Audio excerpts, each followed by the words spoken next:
Hello there, my name's Annette with Sunbeam Fabric Art. Welcome to my channel.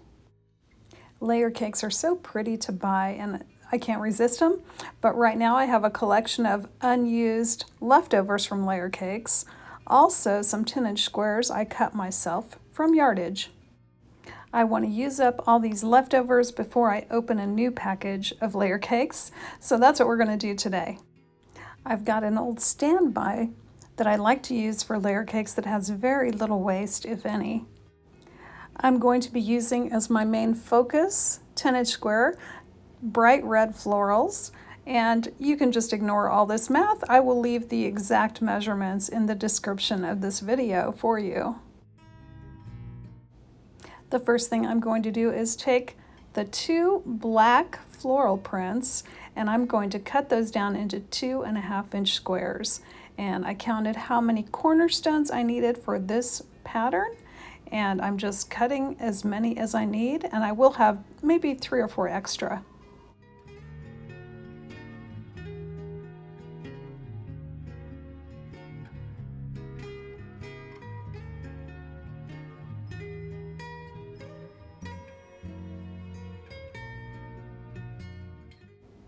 Next, I'm taking some mismatched lighter shades of my 10-inch squares and I'm going to cut those into 2.5-inch strips.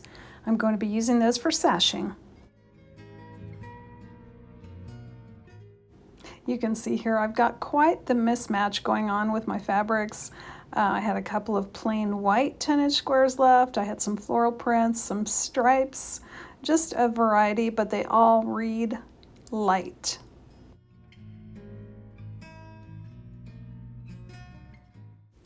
Once I had my sashing strips cut, all I had to do was start taking my red floral squares and I'm going to be chain piecing one piece of sashing to the right hand side of each of my 20 squares. So I'm going to make this in a 4x5 layout. So I'm going to have 4 red squares across and 4 red squares down.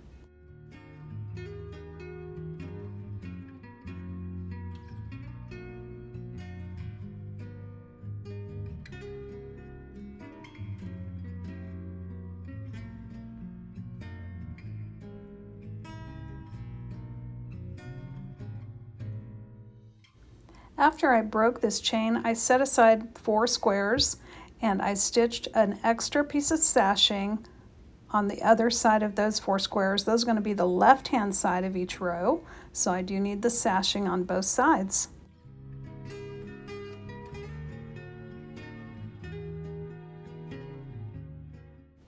Now it's time to put my rows of 4 together, so I'm taking that left-hand red square with the sashing on both sides and I'm stitching another red square to the right hand side, and I'm just going to keep building until I have a row of 4 and I will end up with 5 rows.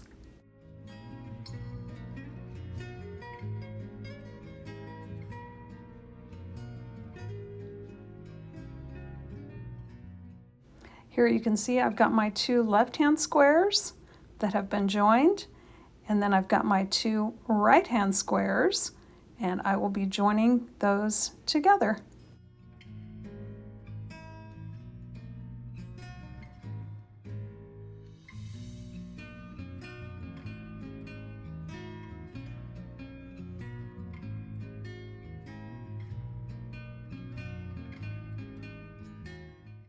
With all 5 rows done, now it's time to build my cornerstone sashing rows.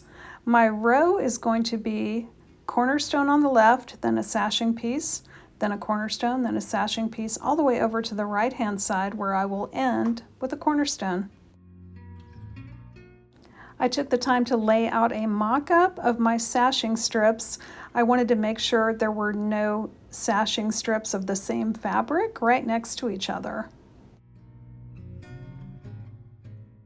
And I've got 6 cornerstone rows because I want a top, a bottom, and then between the 5 rows. Now it's simply a matter of creating new rows. I'm going to start with a cornerstone on the right-hand side of every sashing piece.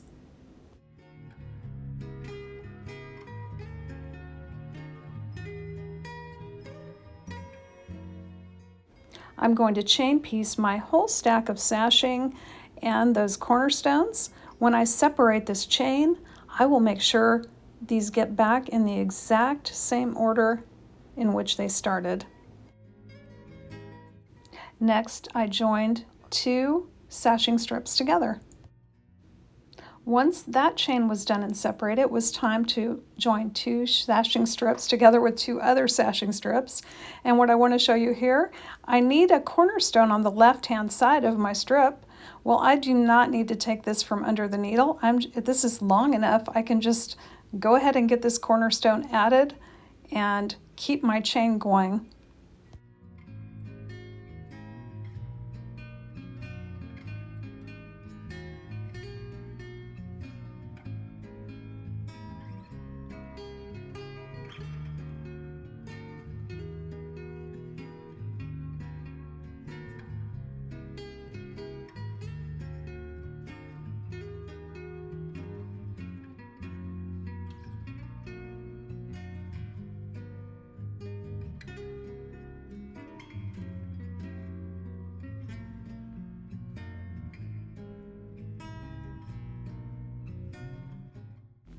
Now my cornerstone sashing rows are completed.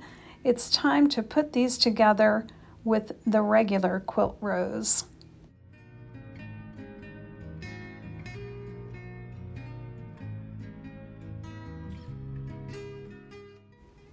Now I'm going to be using my clips to keep everything in order. So I'm going to line up a sashing cornerstone row with a quilt block row, and I'm going to be putting clips in to keep everything straight and keep my seams together. Now I do use the nesting technique as well, and this simply means you're putting a couple of seams together. The stitched side is going one way for one seam and one way for the other seam, and this way they lock in place, they nest, they catch on each other.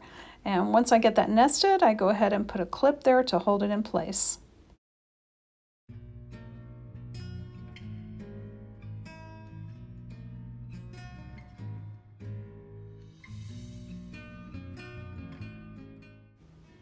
You can always open this back up before you stitch it and see if everything looks good and you're ready to sew.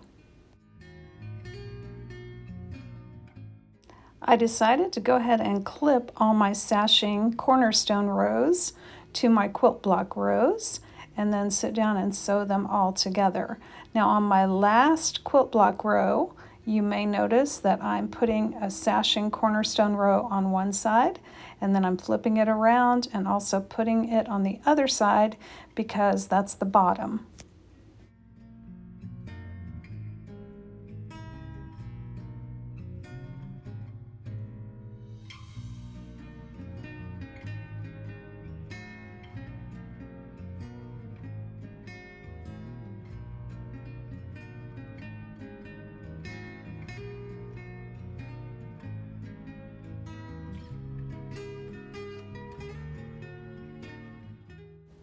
Once everything's clipped on this first go around, I can just sit down at the sewing machine and sew each sashing cornerstone row onto the quilt block rows.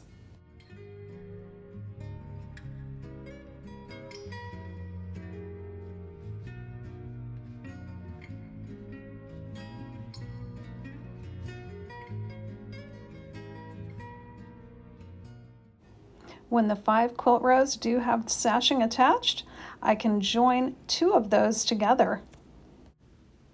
Once those are together, I can join 2 more rows together, and then I've got that 5th row to join on, and then I can put the first 2 rows together with the second 3 rows.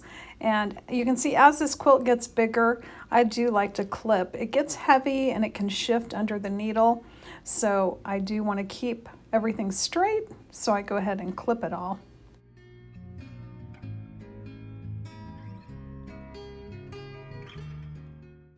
Here's a look at that finished quilt in color. You can see the 4 rows across, the 5 rows down, with those in-between rows of sashing and cornerstones. I also wanted to give you a little look in black and white. Sometimes it's helpful to see what kind of contrast you've got going on. Now this quilt top took me exactly 2 hours to make. I spent a little time on a Saturday putting it together. So quick, so easy. I know you'll find this pattern very useful. Thanks so much for joining me today, and I hope to see you back again real soon.